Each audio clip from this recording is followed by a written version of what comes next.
P.T. Logan's 5 Minutes of Terror. Twisted, troubling tales to send a chill up your spine.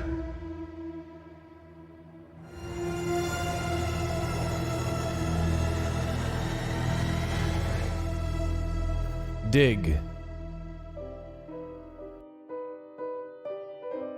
Dig! The guard shouted.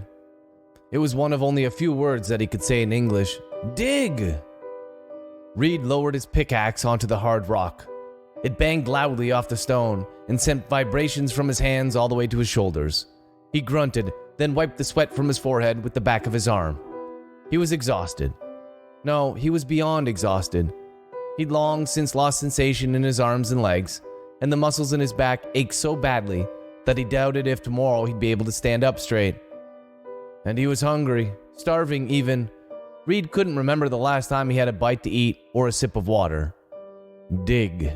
That's all he did, day in and day out. Reid lifted his pickaxe and swung it down. It clanged off the rock, occasionally splitting large stones, while other times doing not much more than causing a small dent. He'd been doing this for 13 straight days. The only reason he knew this is because Reid had seen the date at the top of one of the guard's notepads. April 14th, 1941. Dig, the guard shouted, and Reid swung his axe again. It cracked a large section of stone, and then he had to stop for fear of passing out. The two guards in uniform were standing 30 feet from Reid, on a spot that he had cleared out with his pickaxe almost a week ago. In one of the guards' hands was the notepad that had the date at the top, but this was of little interest to them. They were interested in the rest, which Reid now saw was a map.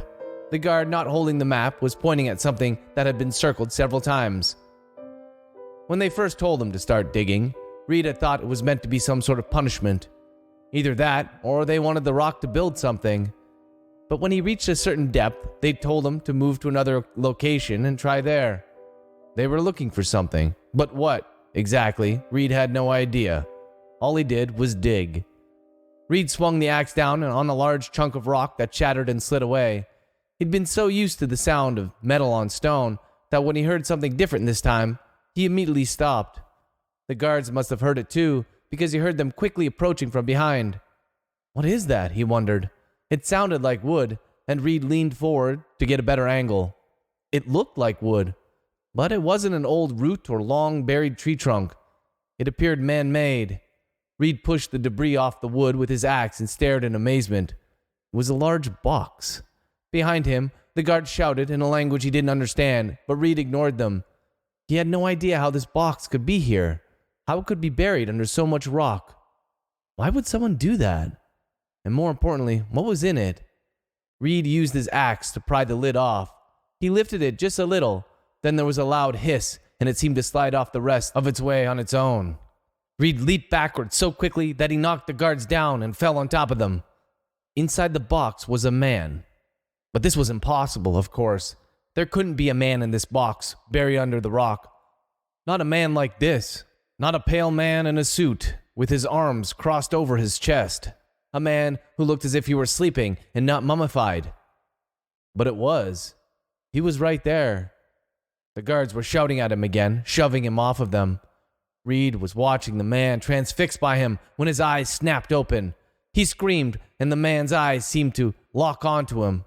And then he was gone, leaving only a puff of smoke behind.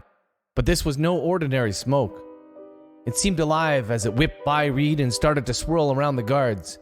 One of them tried to raise his gun, as if that would have any effect, but the cloud moved faster and faster until Reid could barely see either of the men. Now it was the guards' turn to scream, but the cloud of smoke and dust entered their mouths and they stopped as quickly as they started. After a few seconds, the dust seemed to settle, and Reid was horrified to see that the guards were gone. All that was left of them was their guns and clothes. Reid covered his eyes as the smoke approached him, thinking that he was next. He closed his mouth and held his breath for fear of that smoke entering him. But when he was finally forced to breathe, he opened his eyes. The smoke was gone, and there was a man standing in front of him. The man from the box. The man in the suit. And even though this man didn't open his mouth, Reid heard his words inside his head. "You can go now. You are set free." Reid swallowed hard and shook his head, trying to figure out how all this was possible. The pale man in the suit smiled, and Reid could have sworn that he saw his incisors start to grow to become more pointed and elongated.